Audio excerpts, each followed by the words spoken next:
지난주까지는 요한복음 강해가 끝났습니다.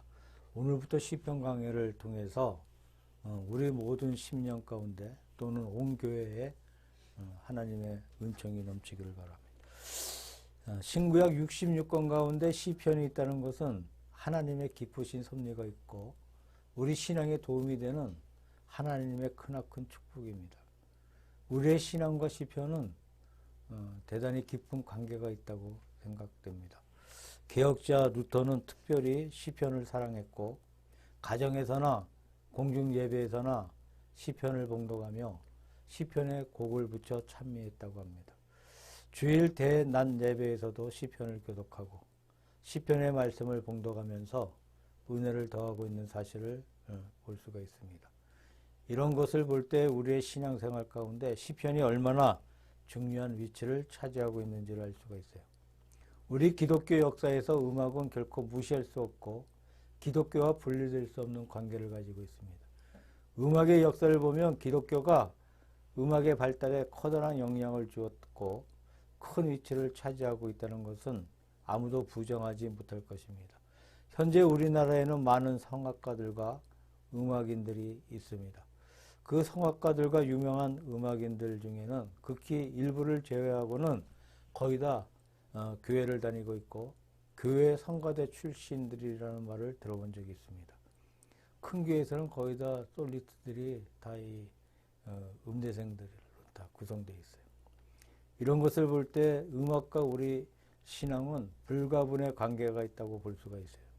물론 시편은 엄격하게 따지면 음악과는 약간 다르게 취급되고 있지만 거의 같은 부류로 취급될 수가 있습니다. 구약 성서가 기록되어 있는 히브리어는 그 말 자체가 상당히 시적이에요. 시편뿐만 아니라 구약 전체가 시편이라고 말할 수가 있을 만큼 그 말 자체가 음율과 가락을 타고 흐르는 듯이 시적인 언어라는 겁니다.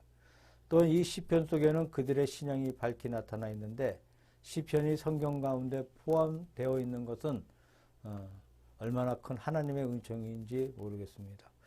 오늘은 먼저 시편에 대한 서론적인 말씀을 드리는데 시편은 도대체 어떠한 책인가?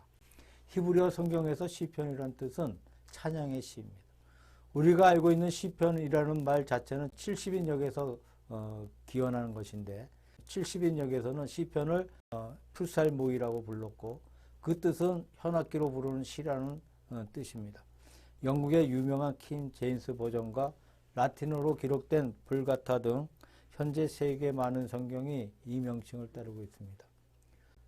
70인역은 우리 성경 연구에 아주 큰 공헌을 하고 있는 번역으로 주전 200년경 알렉산드리아에 살고 있던 헬라화된 유대인들을 위해서 히브리어로 된 구약 성경을 헬라어로 번역한 성경입니다.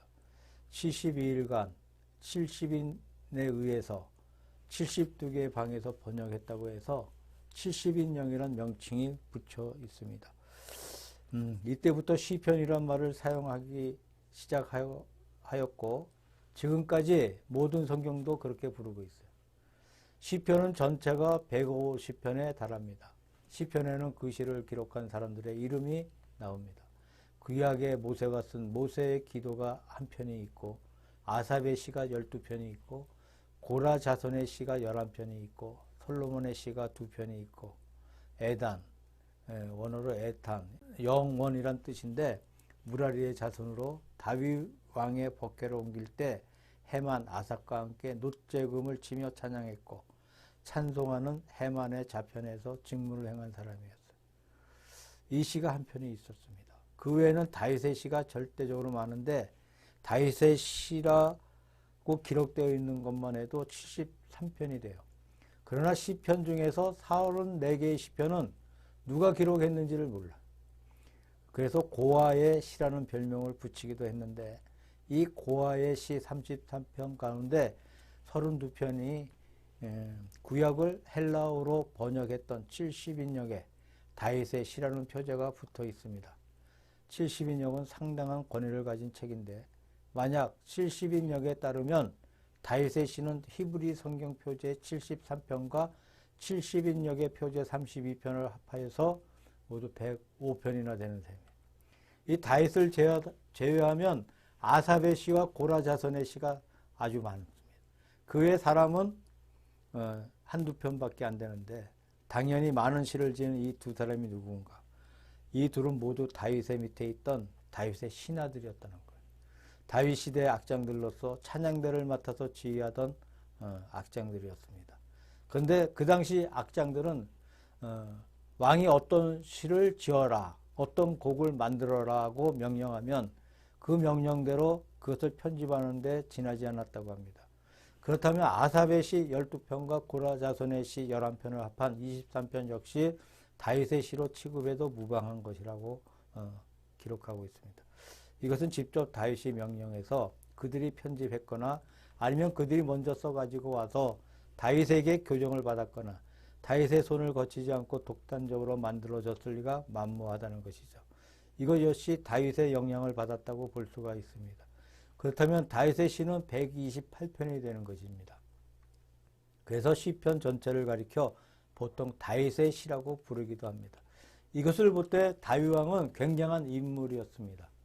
마태복음 1장 1절에 아브라함과 다윗의 자손 예수 그리스도의 세계라고 기록하고 있어요. 예수님의 수많은 조상들 가운데 아브라함과 다윗이 대표로 뽑혀 예수 그리스도의 조상으로 언급되고 있습니다. 아브라함과 더불어 다윗은 그리스도의 조상이요, 더 나아가서는 그리스도의 그림자였습니다. 이상적인 왕입니다. 예수님께서 가지신 제사장권, 왕권, 선지자권 중에 왕권은 다윗이 표본이었습니다. 그는 위대한 왕으로서 국가를 잘 통치하였고 또 위대한 장군으로서 이스라엘 땅을 사방으로 넓혀 저 유브라데 강까지 또 애굽의 나일강까지 다 점령하고 아주 큰 대제국을 완성했던 사람입니다. 또한 많은 자녀를 둔 좋은 아버지였고 돈독한 신앙인이었고 여러 가지 면에서 이상적인 인물이었습니다. 다윗은 동시에 위대한 시인이었어요. 그 바쁜 왕의 생활 가운데 그 많은 전쟁을 치르는 가운데 이렇게 많은 시를 만들었다는 사실은 참으로 놀라운 사실이 아닐 수가 없습니다. 구약 성경을 분류해 보면 맨 처음에 모세오경, 그 다음에 역사서가 나오고 여호수아가 가나안 땅에 들어가서 땅을 정복한 역사로부터 시작되는 역사 이야기가 나온 후에 시가서가 나옵니다. 욥기, 시편, 잠언, 전도, 아가서를 가리켜서 시가서, 노래의 책이라고 말합니다. 이 시가서 가운데 시편이 대표적인 책인 것은 말할 필요도 없습니다. 시가서 다음에 이사야서에서 말라기까지는 예언서라고 하는데 5권의 대예언서와 12권의 소예언서로 구분하고 있습니다. 시편을 기록한 연대가 모세의 시가 들어있는 것으로 모아서 모세의 때부터 기록한 것이라고 할 수 있고 마지막으로 기록된 것은 포로기에 기록된 것으로 알려지고 있는 몇 편의 시가 있는데 이 시편은 포로기 이후에 에스라가 돌아와 편집한 것으로 보고 있습니다. 그렇다면 모세부터 에스라까지 무려 1천년간 기록된 것으로 볼 수가 있죠. 시편 전체는 1권에서 5권으로 나누어지고 있는데 이 5권은 모세오경을 따라 나뉘었다고 보고 있습니다. 구약을 보면 모세오경이 있습니다. 창세기, 출애굽기, 레위기, 민수기, 신명기를 가리켜 모세오경이라고 부르는데 이것은 이스라엘 사람의 절대적인 경전입니다. 이 모세오경의 5부류에 따라서 시편도 5권으로 나누어져 있습니다. 이 5권을 1권에서 3권, 4권에서 5권으로 묶을 수가 있고 1권은 주로 다윗의 시이고 2, 3권은 다윗과 아삽과 고라 자손, 즉 다윗의 악장들의 시가 모여 있습니다. 그리고 마지막에 4권과 5권에는 다윗과 무명의 시들이 모여 있어요. 시편에는 저자의 감정이 그대로 표출되어 있습니다. 우리의 신앙에는 지정이 3대 요소가 있다고 합니다. 지는 우리가 하나님을 아는 지적인 면을 가리키고 있습니다. 옳고 그른 것을 구별할 줄 아는 것, 의로움과 불의를 알아내는 것, 이것이 신앙의 한 요소가 되고 있습니다. 의는 내가 믿노라. 나는 우상을 숭배하지 않겠노라. 나는 악한 데를 따라가지 않겠노라. 라고 결단을 내리는 인간의 의지를 가리킵니다. 그 중간에 정이 있어요. 눈물로 하나님의 은혜에 감사하고 감격하는 감정적인 면을 가리키고 있습니다. 우리의 마음이 하나님을 느낄 때 너무나 감사합니다. 하나님을 알고 감격하는 경외하는, 하나님을 알고 감격하고 경외하는 지정의가 잘 구비되어 있는 것이 참 신앙이 아니겠습니까? 이 세 가지 중 어느 하나가 결렬되면 그 신앙은 건전하지 못합니다. 예를 들면 지가 결렬되었다고 합시다. 그러면 하나님을 알지 못하고 아무 것이나 따라가고 맙니다. 잘못되면 우상에 빠지고 말아요. 위신 숭배를 하기가 쉽습니다. 이것은 지적인 면이 결렬되어서 그렇다는 거죠. 이러한 믿음은 건전하지 못합니다. 정이 결렬되었다면 지적인 면은 뚜렷하게 가지고 있는데 도무지 감사가 없고 감격이 없고 아무런 감정이 없습니다. 정이 결렬되어 있는 믿음이에요. 의가 결렬되었다면 그는 하나님은 잘 알고 예민하게 선악을 구분할 줄 알고 또 감격할 줄도 아는데 의지가 도무지 없다는 거예요. 이랬다 저랬다 도무지 방향을 잡지 못해. 이러한 신앙도 올바른 믿음이 아니라는 겁니다. 이 삼박자가 잘 구비되고 잘 조화될 때 건전한 믿음이라고 할 수가 있습니다. 그렇다면 시편은 어떠한 것일까요? 시편에는 인간 신앙의 정적인 면이 강하게 반영되어 있습니다. 첫째로 하나님을 믿는 그 믿음의 감격. 여호와가 나의 하나님이시다. 거기에 대한 끝없는 감사와 감격이 곳곳에 넘쳐 흐릅니다. 절대 하나님을 의뢰하고 절대 하나님을 신뢰하는 감격으로 꽉 차 있습니다. 두 번째로 자기의 죄를 고백하고 참여하는 마음이에요. 32편이나 51편을 보게 되면 밧세바 사건 후에 자기의 죄를 깨달은 다윗은 뼈가 새할 것 같은 고통 속에서 그의 죄를 고백하고 참여를 합니다. 세 번째로 미래에 대한 소망이 담겨져 있어요. 이 미래에 대한 소망 가운데 메시아 대망이 있습니다. 장차 오실 그리스도를 대망하는 시로 시편 2편, 시편 18편, 20편 등이 있습니다. 시편의 내용은 하나님께 감격하는 정서, 자기의 죄를 통회하는 정서, 미래를 열렬히 대망하는 정서 등으로 분류해 볼 수가 있습니다. 우리가 신앙생활을 하는 중에 얼마나 감사를 하고 있습니까? 우리의 어린 아기들은 자기 엄마 아빠를 보면 그저 좋아서 못 견뎌. 엄마 아빠 하며 쪼르르 다가와 손을 잡아보기도 하고 얼굴을 갖다 부비기도 합니다. 자기 엄마 아빠가 좋다는 말이겠죠. 우리 나이 든 사람은 그렇게 애정 표현을 하지 않지만 자기 마음속에 내 부모가 좋다는 감정을 가지고 있습니다. 우리 신앙 속에서도 하나님의 은혜에 대해서 감격하고 감사하는 정서가 결렬되어 버리면 그 믿음은 약해지고 맙니다. 시편은 어떻게 사용되었을까요? 구약시대에는 성전 예배의 시편이 사용되었습니다. 솔로몬 성전, 슬룹바벨 성전, 헤롯 성전 이 3대 성전의 예배에 시편이 사용되었습니다. 또한 시편은 가정이나 회당에서 사용되었습니다. 각 가정에서 시편을 낭독하고 회당에서도 그렇게 하였습니다. 유월절을 맞이할 때 역시 시편을 낭독하였습니다. 예수님께서 유월절 만찬을 함께 드신 후에 이에 저희가 참여하고 감난산으로 나아가니라고 기록되어 있는데 여기에서 참여는 바로 시편이 아닌가 생각해 봅니다. 또한 이 시편은 신약의 교회 시대에 믿는 성도들에게 절대적인 역할을 하고 있습니다. 우리는 주일마다 성식 교독이라는 예배 순서에 따라 시편을 낭독합니다. 그래서 시편 저자들이 가진 신앙의 감격을 느끼게 하고 우리의 힘을 북돋아 주고 마음을 깨끗하게 하고 믿음을 향상시켜주는 역할을 해주고 있습니다. 그래서 어떤 사람은 구약의 책들 가운데서 신약의 교인들에게 가장 가까운 책은 바로 시편이다라고 말하기도 합니다. 여러분들도 보셨는지 모르겠지만 신약만 단권으로 나온 책이 있습니다. 신약만. 기도원에서 나온 것도 있고 그러한 책들을 보면 신약과 시편이 붙어 있는 것을 볼 수가 있어요. 자, 구약과 신약을 분류하여서 신약을 따로 만들었는데 구약에 있는 책인 시편만 골라내어서 신약에다 붙여놓았어요. 이것은 우리 신약시대의 성도들에게 시편이 가장 가깝게 느껴진다는 것을 보여주는 것으로 생각됩니다. 시편은 현재 우리 기독교인들, 신약의 교인들에게 아주 가까운 책이 되고 있습니다. 이런 의미에서 성경 구약 가운데 시편이 있다는 것이 얼마나 감사한지, 얼마나 큰 하나님의 은혜인지 모릅니다. 만약에 시편이 없었다면 우리의 신앙 정서가 메마르고 고갈될 뻔했다는 거죠. 정서 없는 돌 같은 믿음이 될 뻔했다고 생각해 볼 수가 있습니다. 또한 시편은 위대한 신앙의 산물이에요. 시편 대부분의 저자는 다윗입니다. 어떻게 시편을 기록했을까요?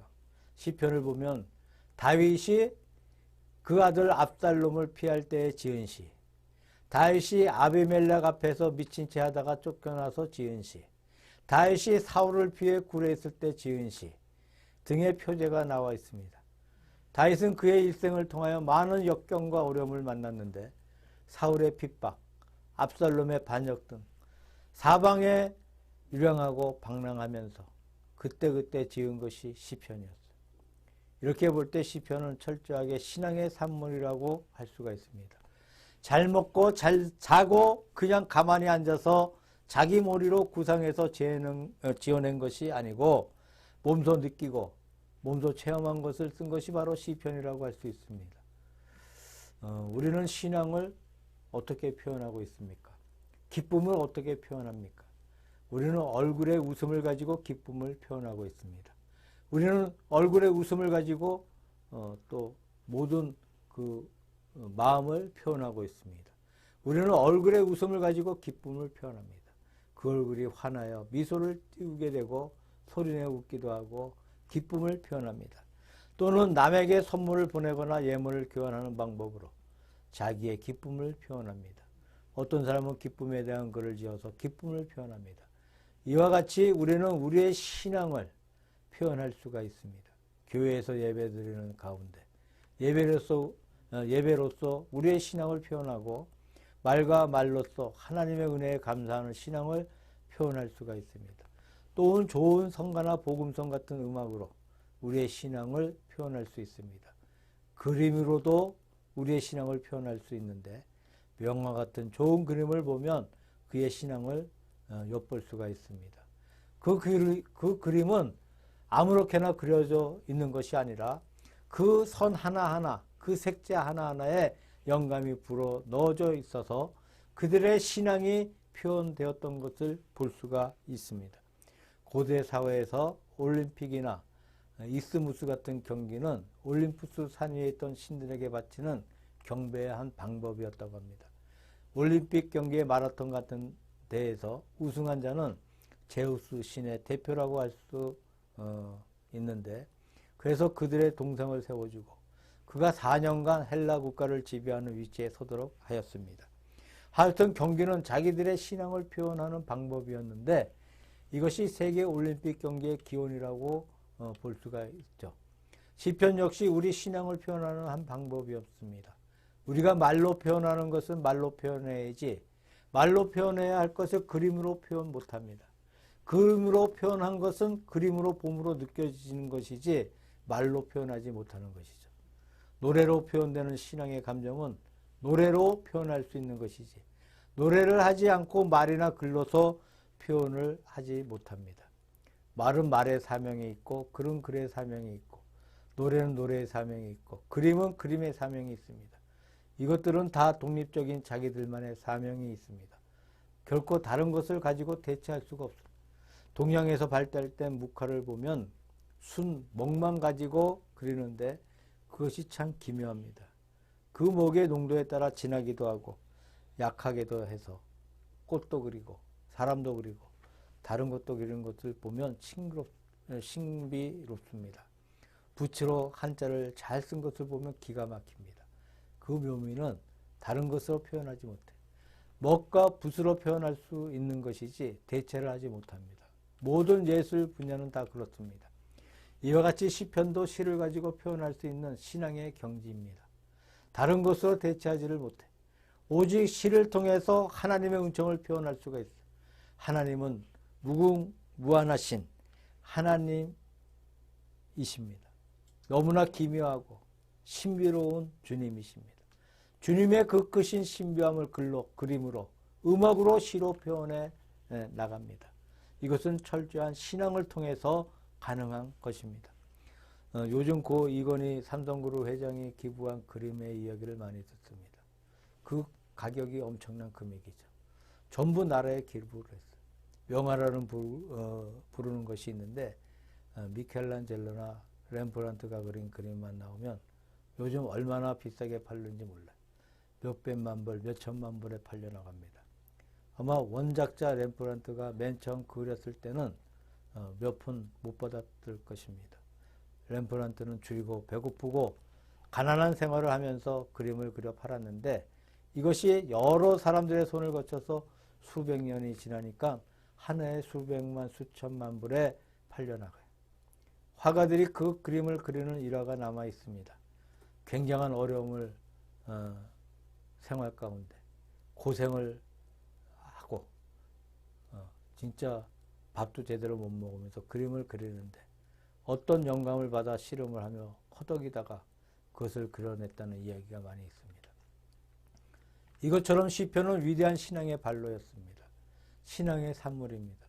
이것은 결코 어떤 사람의 글장난이 아니고 위대한 신앙의 산물이었습니다. 우리는 시편을 읽으며 교회 시편 음악을 들으며 위대한 신앙의 자체를 더듬어 볼 수가 있습니다. 우리는 거기에서 은혜를 받는 동시에 우리의 믿음을 크게 성장시키려고 노력하게 되는데 이것이 시편의 큰 가치가 있다고 생각해 봅니다. 마지막으로 시편은 신앙생활의 원동력이 되었어요. 2차 세계대전 당시에 이 루즈벨트 대통령은 전 세계에 있는 미군들에게 포켓 성경을 보내주었습니다. 미군들은 그 성경을 포켓에 넣어가지고 다니며 그것을 읽었는데 이 성경은 한국에도 많이 나와 있습니다. 앞에서 언급한 것처럼 신약과 시편만 있는 성경이었습니다. 조그만 포켓 성경 앞에 루즈벨트의 서문이 기록되어 있고 모든 세계에 있는 병사들에게 보내는 대통령의 편지가 거기에 적혀 있습니다. 이 성경이 여러분의 전쟁과 생활의 용기가 될 것입니다. 라는 내용이 기록되어 있습니다. 단순히 대통령이 그렇게 써서 그런 것이 아니라 진실로 시편은 우리 생활의 원동력이 됩니다. 우리가 시편을 연구하고 묵상하는 가운데 우리는 신앙의 새로운 은혜를 받게 됩니다. 우리는 시편을 통해서 하나님 앞에 진실로 감사할 수가 있습니다. 에베소서 5장을 보게 되면 시와 신령한 노래들로 서로 화답하라고 말씀하고 있습니다. 우리 신앙의 거룩한 감사를 그렇게 표현하라는 뜻입니다. 우리는 시편을 통해서 아름다운 영감을 느낍니다. 시편을 읽으면서 그 저자들의 위대한 신앙을 만나고 거기에 몰두해 나가면서 신령한 교제를 맺어 그들이 받은 그 은혜를 우리들도 받고 있습니다. 시편은 기도입니다. 우리의 찬미도 역시 기도입니다. 시편에는 기도의 시가 많이 있습니다. 여호와여 이렇게 하여 주옵소서 하는 기도하는 마음이 시편에는 넘쳐 있습니다. 시편 전체를 통해 감사하는 신앙, 하나님께 바치는 거룩한 기도를 만날 수가 있습니다. 어떤 병원에 한 사람이 입원했는데 그는 아주 중한 병에 걸렸어요. 의사가 가만히 진맥을 해보니까 그 사람은 몇 시간을 못 살 것 같아. 그런데 감히 환자에게 당신 앞으로 몇 시간 못 삽니다 라고 말하기가 어려워서 침통한 얼굴로 고개를 저으며 방을 나갔어요. 환자가 눈치를 채고 선생님을 불러서 제 병 상태가 얼마나 나쁩니까? 바로 말씀해 주십시오. 전 겁나지 않습니다. 마음의 준비가 다 되었습니다. 내 몸의 상태를 내게 사실대로 말씀해 주십시오. 그래야 준비를 하지 않겠습니까? 라고 하자 의사가 바른 대로 말해 주었어요. 당신은 이제 12시간밖에 못 삽니다. 당신의 생명은 12시간 남았습니다. 그래서 그는 그렇습니까? 고맙습니다. 라고 말한 후에 내가 12시간 동안 무엇을 할까? 내가 남은 지상의 삶 가운데 12시간을 무엇을 하며 지낼까? 나는 이제 하나님 앞에 찬양을 부르겠다고 다짐한 후에 찬송을 부르기 시작했답니다. 찬송을 부르고 또 부르다가 계속해서 찬송을 부르고 12시간이 지난 후에 이제 맥이 다 빠져 쓰러져 숨을 거두었다는 이야기를 들어본 적이 있습니다. 제가 이 말씀을 준비하면서 평신도 때 여의도 순복음교회에서 신앙생활을 한 적이 있었는데 한 5년을 철야를 한 것 같아요. 근데 그때 휠체어를 타고 트럼펫을 불며 찬양을 인도하는 교육자인지 평신도인지는 모르겠어. 그 사람이 있었는데 어느 날 안 보여. 그 암 환자였어. 그렇게 찬양을 부르다가 죽은 사람이 생각이 나더라. 그때 집사람 만났어요. 대단히 아름다운 신앙 이야기인 것 같습니다. 오늘 우리의 신앙생활 가운데 찬양이 시적인 감정이 고갈된 것을 볼 수가 있습니다. 메말라 있는 것을 볼 수가 있어.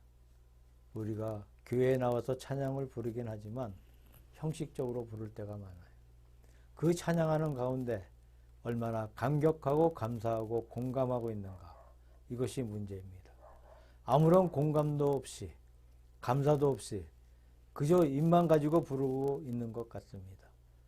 그러면 감정 없는 믿음이 되기가 쉬워요. 저는 이게 우리가 시편 공부를 하면서 시편을 연구해 나가면서 풍부한 신앙의 감정을 느끼고 배우시기를 바랍니다. 우리의 생활이 하나님 앞에 찬미를 부르면서 시편을 읊으면서 성화되고 깨끗해지고 높아지고 고상해지는 은총을 받으시기를 우리 주 예수 그리스도의 이름으로 축원합니다.